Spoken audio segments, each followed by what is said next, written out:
Good morning, dear students. Welcome to our channel Subesh Saralalganj and myself S K Singh. आज हम लोग coordinate geometry part third को देखेंगे, ठीक है, जिसमें कंसेप्ट हम लोग अभी तक कंटिन्यू कंसेप्ट को समझ रहे हैं, ठीक है। तो स्पेशली क्लास 10th का जो है, अभी तक 9th और 10th दोनों का मिक्सचर चल रहा था, बट ये जो है क्लास 10th का जो है स्पेशली जो है आपका कंसेप्ट है, ठीक है। और ये कंसेप्ट नंबर थर्ड हो जाएंगे।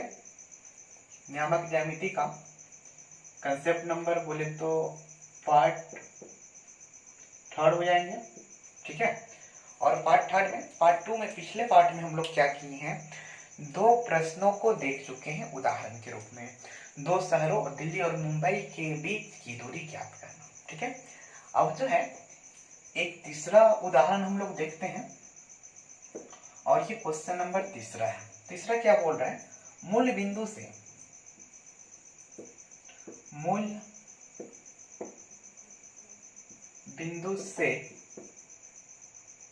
ठीक है, मूल बिंदु से 5,7 या फिर यहां दे दो 3,4 के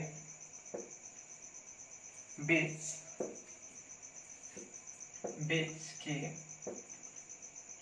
दूरी ज्ञात करें, ठीक है। एंड आई होप चीजें समझ में आ रही होंगी।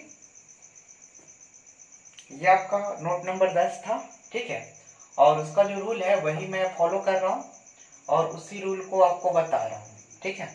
तो ये जो उदाहरण है क्या बोल रहे हैं, मूल बिंदु से ए 3,4 के बीच की दूरी ज्ञात करना, ठीक है।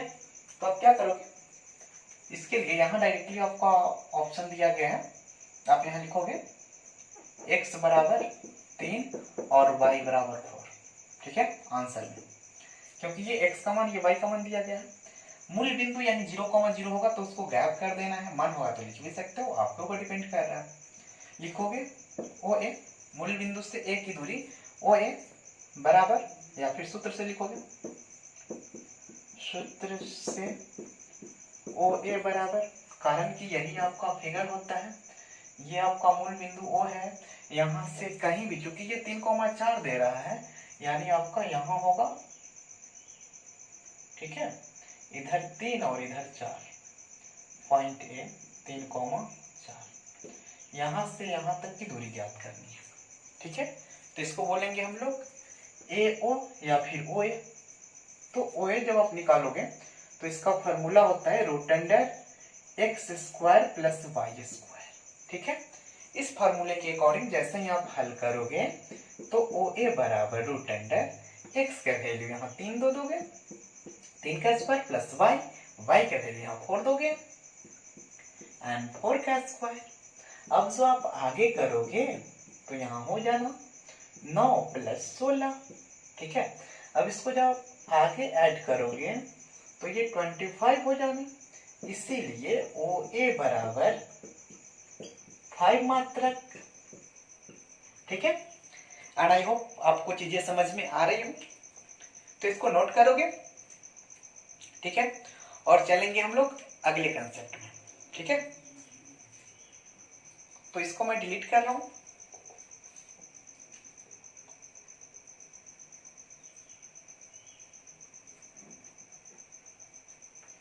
आप लोग नोट कर लोगे इसको,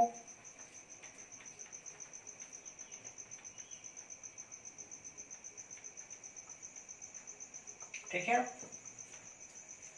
एंड एनसीईआरटी का होल क्वेश्चन हम लोग उदाहरण सहित देखेंगे, तो इसमें कोई भी प्रॉब्लम नहीं है, ठीक है।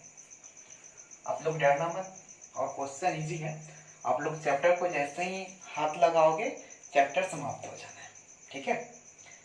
चीजें बहुत ही आसान होती है, बस आपको फैक्ट को समझना होता है, कंसेप्ट समझना होता है। और यदि आपका कंसेप्ट क्लियर है तो either it is physics, chemistry, math या अदरवाइज, ठीक है, हर सब्जेक्ट आपका क्लियर होना, वनली कंसेप्ट क्लियर होना, ठीक। तो देखेंगे हम लोग और चलते हैं अगले कंसेप्ट पे और देखते हैं नोट नंबर आपका 11 हो जाएगा। ठीक है, नोट नंबर 11, नोट नंबर 11 क्या बोल रहा है? त्रिभुज के संरेख होने की शर्तें। सॉरी, आपका 3 बिंदु दिया गया होगा, ए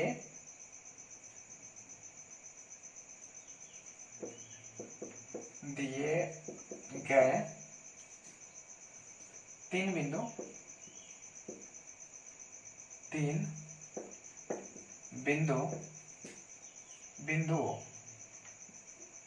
बिंदुओं के संरेख, या फिर आपको यहाँ कभी कभी लिखा हुआ रहता है एक रैखिक, ठीक है, एक रैखिक होने की शर्त। आप लोग देख लोगे, ठीक है, मेरा थोड़ा सा याददाश्त कमजोर है। क्या करोगे? तो आप इसके लिए आपका फार्मूला होता है, आप निकालोगे ए बी, ठीक है, ए बी निकालोगे, यानी अगर मान लो 3 पॉइंट दिया गया है ए, ठीक है, और यहाँ कोई पॉइंट आपका बी है, और कहीं भी हो सकता है यहाँ सी हो, या फिर यहाँ कहीं भी आपका सी हो सकता है। ठीक है, अगर सपोज यहीं सी है, तो आप क्या करोगे? पहले आपको निकालना ए बी के बीच की दूरी निकालना, फिर आपको निकालना बी सी, ठीक है, और फिर आपको निकालना ए सी। ठीक है, ए बी सी और ए सी तीनों निकल गया। अब जो है आपको यहाँ शर्त होता है कि कोई दो भुजाओं का योग, यानी आप लिख सकते हो कि ए सी बराबर A B plus B C. कोई दो भुजाओं का योग तीसरे भुजा के योग से, ठीक है, आप जो है बोलोगे कि किसी भी दो भुजाओं का योग तीसरे के बराबर हो। ठीक है, या फिर आप यूं बोल सकते हो कि किसी दो रेखाखंडों का, ठीक है, सपोज यदि यहाँ पे ए, यहाँ बी और यहाँ सपोज सी हो, तो आप क्या करते? पहले ए बी निकालते, फिर बी सी निकालते, फिर ए सी निकालते। कैसे भी हो आपको ये कर लेना, हो सकता है ऐसे भी हो सकता है, मे भी कुछ भी हो सकता है। तो क्या करोगे? आप इसको निकाल लोगे, पहले ए बी निकालोगे, फिर बी सी निकालोगे, फिर ए सी निकालोगे, और क्या करोगे? कोई भी एक भुजा शेष दो भुजाओं की योग के अगर बराबर होगा तो संरेख होगा, एक रैखिक होगा, अन्यथा नहीं होगा।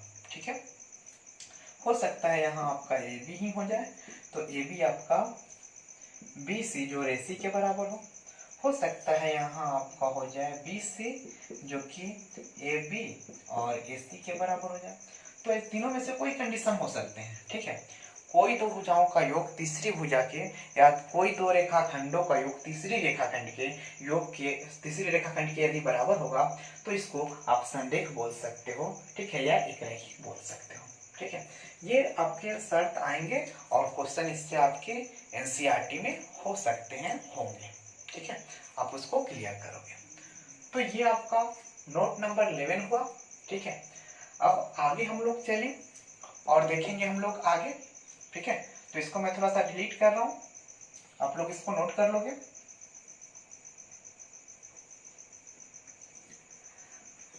एंड देखेंगे हम लोग नोट नंबर 12।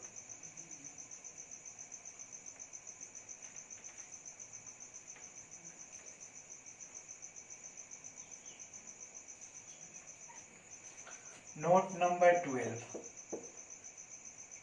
ठीक है, नोट नंबर 12 क्या बोल रहा है? समबाहु त्रिभुज।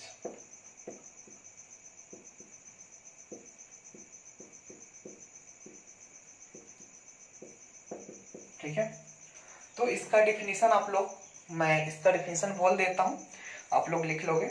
ठीक है, समबाहु त्रिभुज बोले तो आप लोग समझोगे, इस प्रकार का एक त्रिभुज होगा। ठीक, ए बी और सी। ठीक है, इसमें ये तीनों कोण बराबर होते हैं। ठीक है, और तीनों भुजा भी बराबर होते हैं, यानी ए बी, ये ए बी बराबर बी सी, ये वाला ए बी बराबर बी सी बराबर सी। ठीक है, तो तथा आपको तीनों कोण भी बराबर हो जाएंगे। लेकिन कोण से तो मेरे को यहाँ मतलब है नहीं, मेरे को भुजा से ही मतलब है। बट अगर आपसे कोई पूछे तो आप यहाँ ऐसे भी बोल सकते हो, ए कोण ए बराबर कोण बी बराबर कोण सी, ठीक है। बट कोण से मेरे को यहाँ मतलब नहीं है, कोई मीन्स यहाँ नहीं निकलता। तो कोण को आप इसको लिखो ना लिखो ये वैल्यू नहीं दे रहा है, ठीक है। बट इसको आपको लिखना है। तो समबाहु त्रिभुज क्या बोलता है? समतल सतह पर तीन भुजाओं से, ठीक है, या तीन रेखाखंडों से घिरे हुए वैसा सतह, ठीक है, जिसकी तीनों रेखा या फिर तीनों भुजा, यदि आप भुजा का यूज करो तो भुजा, रेखाखंड का यूज करोगे तो रेखाखंड बोल देना। तो हम बोलेंगे कि किसी समतल सतह पर तीन भुजाओं से घिरी हुए वैसी सतह जिसका जो है तीनों भुजा आपस में बराबर हो, ठीक है, या वैसी त्रिभुज जिसकी तीनों भुजा आपस में बराबर हो, तो ऐसे त्रिभुज को हम लोग समबाहु त्रिभुज बोलते हैं, ठीक है। आपको इसका ज्यादा परिभाषा नहीं जाना, ठीक है, क्योंकि ज्यादा परिभाषा बोलोगे तो मैं इसको बहुत तरीके से बोल सकता हूँ कि समतल सतह पर तीन भुजाओं से घिरे हुए वैसा क्षेत्र, ठीक है, या वैसी आकृति जिसके तीनों कोण बराबर हो एवं तीनों भुजा बराबर हो, ठीक है, तो तीनों भुजा बराबर हो, तीनों कोण बराबर हो और तीनों कोणों का योग 180 डिग्री हो, तो ऐसे त्रिभुज को समबाहु त्रिभुज बोलते हैं। लेकिन ये लंबा सा परिभाषा होता है, डेफिनेशन, तो ये आपको नहीं लिखना है। लिखना क्या है? वैसे त्रिभुज जिसकी तीनों भुजा आपस में बराबर हो समबाहु त्रिभुज कहलाती है। यानी ए बी बराबर बी सी बराबर ए सी, आप लिख सकते हो वैसी त्रिभुज जिसकी तीनों भुजा आपस में बराबर हो, ठीक है, बराबर हो, बस। वैसे त्रिभुज जिसकी तीनों भुजा आपस में बराबर हो समबाहु त्रिभुज कहलाती है। आप लोग लिख लोगे, जैसे में आप दे दोगे ए बी बराबर बी सी बराबर ए सी, ये फिगर उतारो, ठीक है। चीजें क्लियर है? अब हम चले क्वेश्चन रूल नंबर यानी नोट नंबर 13। नोट नंबर 13 क्या बोलता है? समद्विबाहु त्रिभुज।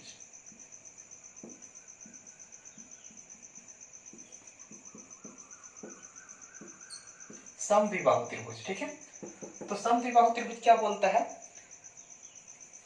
वैसी त्रिभुज जिसकी कोई दो भुजा, वैसी त्रिभुज जिसकी कोई दो भुजा आपस में बराबर हो, ठीक है, वैसी त्रिभुज जिसकी कोई दो भुजा आपस में बराबर हो, बस। आपस में बराबर होगी, समद्विबाहु त्रिभुज कहलाएगी। जैसे मैं आपको बता दूं, ये देखो, ये और ये ए बी सी, ये जितना ए बी उतना ए सी, बट बी सी बराबर नहीं है। तो यहां कर दोगे ए बी, जैसे ए बी बराबर A C but not equal B C. A B और ए सी तो बराबर है लेकिन बी सी बराबर नहीं है, तो इसे बोलेंगे समद्विबाहु त्रिभुज, ठीक है। तो ये कंसेप्ट नंबर 13 है। अब आगे हम लोग चले और देखेंगे कंसेप्ट नंबर 14।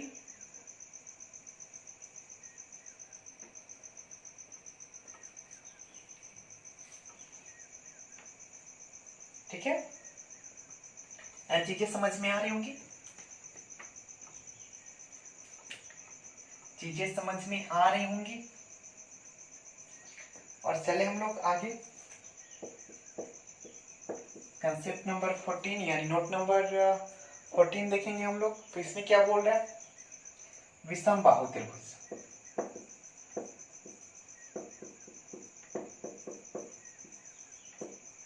ठीक है, विषमबाहु त्रिभुज क्या बोलता है? वैसी त्रिभुज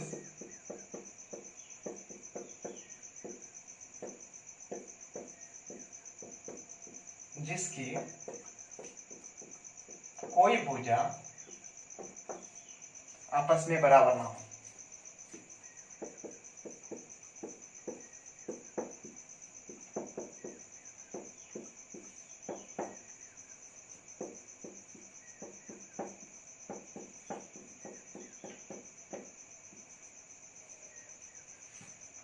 आपस में बराबर ना हो तो ऐसे त्रिभुज को हम लोग विषम बाहु त्रिभुज बोलते हैं।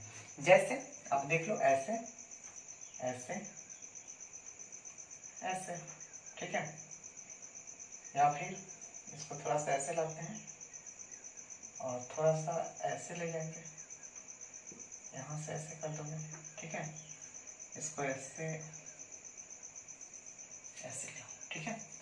तो आपको पता है ये ए, ये बी, ये सी, ठीक है, तो ये क्या हो जाएंगे, आपको विषम बाहु त्रिभुज है। यहाँ जो है A B not equal B C not equal A C, A B जो है बी सी और ए सी के बराबर है, मतलब कोई इसमें बराबर नहीं, तो ये क्या हो गया, विषम बाहु त्रिभुज, ठीक है। आई होप चीजें क्लियर हो रही हैं। अब क्या करोगे, इसी प्रकार अगर हम आगे चलेंगे तो अब आ जाएंगे हम लोग note number 15। And note number 15 जो बोल रहा है आयत चतुर्भुज।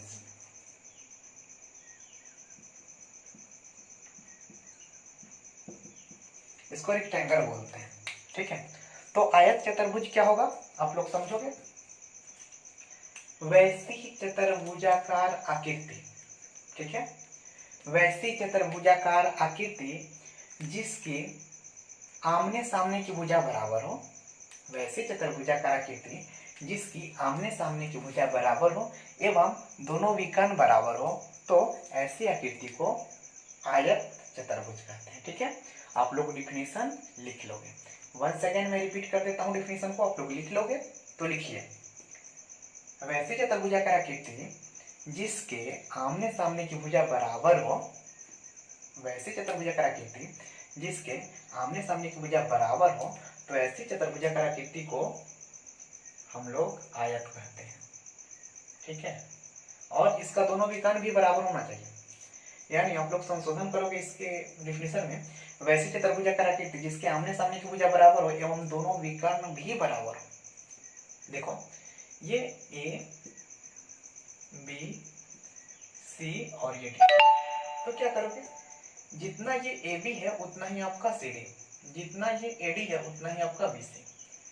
तो जब चारों भुजा आपका बराबर आ जाए, मतलब आमने सामने की भुजा, ये वाला बराबर हो, ये वाला बराबर हो, तो आपको ये ए सी निकालना होगा और फिर बी डी, ठीक है। मैं इसको शॉर्ट में ऐसे डिफिनेशन लिख सकता हूं कि ए बी बराबर सी डी, ठीक, कॉमा बी सी बराबर A D and A C बराबर बी डी, ठीक है। तो ये आयत होंगे। आयत चतुर्भुज कब होंगे, फिर से डिफिनेशन सुनोगे, वैसी चतुर्भुज जिसके आमने सामने की भुजा बराबर हो एवं दोनों विकर्ण भी बराबर हो, ठीक है।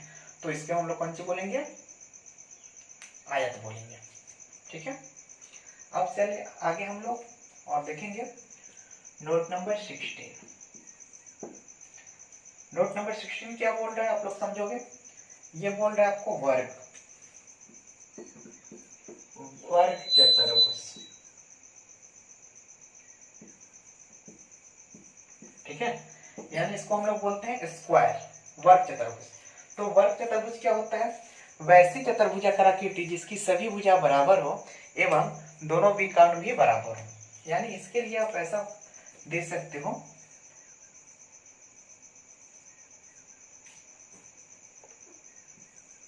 ठीक है, ये ए बी सी और डी, इसके लिए क्या करोगे, यहां आप दोगे यदि ए बी बराबर बी सी बराबर सी डी बराबर A D and A C बराबर बी डी, ठीक है, तो ये आपके वर्ग हो जाएंगे। फिर से आप समझोगे, कोई चतुर्भुज वर्ग कब होगा, तो यदि किसी चतुर्भुज का चारों भुजा आपस में बराबर हो और दोनों विकर्ण आपस में बराबर हो, तो ऐसे चतुर्भुज को वर्ग चतुर्भुज कहते हैं, ठीक है। चीजें क्लियर हो रही है। अब हम लोग चलेंगे और नोट नंबर 17 देखेंगे, ठीक है, एंड चीजों को क्लियर करेंगे। आप लोग फिगर भी उतार लोगे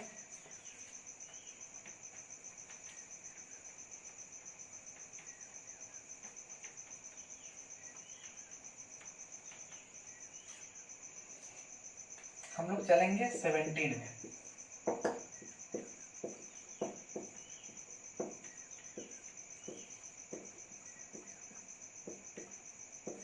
और देखेंगे समांतर चतुर्भुज। ठीक है, तो समांतर चतुर्भुज क्या होता है, बस ये आयत जैसा ही होता है, सिर्फ इसमें जो है कोई एंगल 90 का नहीं होता और दोनों विकर्ण बराबर नहीं होते। ठीक है, बट ये आयत के आकार का ही होता है। ये ए बी सी और डी, ये ओ। क्या करोगे, आप लिख सकते हो कि ऐसी चतुर्भुज जिसके आमने सामने की भुजा बराबर हो। ठीक है, ये जितना होगा उतना ये भी होगा, जितना ये होगा उतना ये भी होगा, लेकिन ये दोनों भी कर्ण बराबर नहीं होते हैं। तो आप कर दोगे वैसी चतुर्भुज जिसके आमने सामने की भुजा बराबर हो, अर्थात ए बी बराबर C D comma B C बराबर ए डी, बट ठीक है, लेकिन आपका A C doesn't equal to, ये ए सी जो है वह बी डी के बराबर नहीं है। ठीक है, A C doesn't equal to B D, तो इसे आप कौन सी बोलोगे, समांतर चतुर्भुज कहोगे। ठीक है, परिभाषा फिर से मैं बोल देता हूँ, वैसी चतुर्भुज जिसके आमने सामने की भुजा बराबर हो लेकिन दोनों विकर्ण में से मतलब कोई विकर्ण बराबर ना हो, तो ऐसे चतुर्भुज को समांतर चतुर्भुज बोलते हैं। ठीक है, समलंब चतुर्भुज।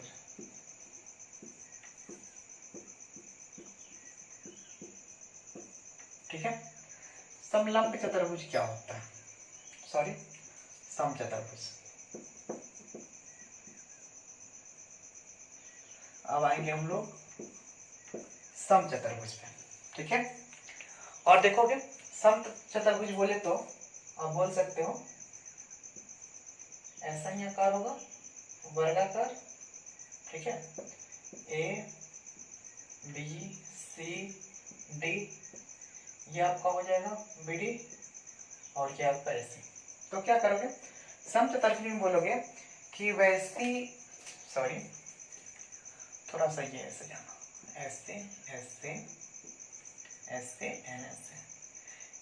समचतुर्भुज में ये ए बी सी और डी, क्या करोगे, इसमें भी आप ऐसे बोल सकते हो। ठीक है, इसमें भी आप ऐसे बोल सकते हो कि ए बी बराबर बी सी बराबर सी डी बराबर ए डी। ठीक है, आप कह सकते हो कि वैसी चतुर्भुजाकार आकृति या वैसी चतुर्भुज जिसकी चारों भुजा बराबर, यानी ए बी बराबर बी सी बराबर सी डी बराबर ए डी।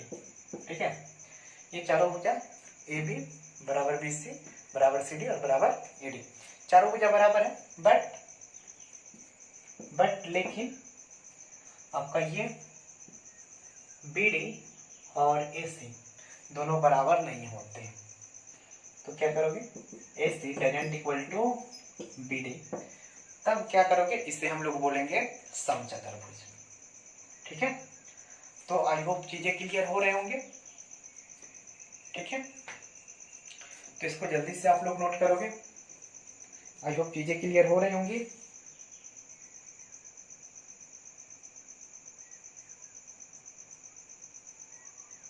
ठीक है, आई होप आपको जो है आज का कंसेप्ट अच्छा लगा हो। ठीक है, यदि आपको कंसेप्ट अच्छा लग रहे हैं, चीजें समझ में आ रही हो, तो आप क्या काम करोगे, आप दोस्तों में जो है चैनल को शेयर कर दोगे, लाइक कमेंट और सब्सक्राइब कर दोगे। ठीक है, और मिलेंगे हम लोग नेक्स्ट क्लास में। और 7.1 है कि नहीं, 10th का एक्सरसाइज 7.1 का उदाहरण हम लोग एनसीईआरटी से देखेंगे। ठीक है, so stay at home, see you again.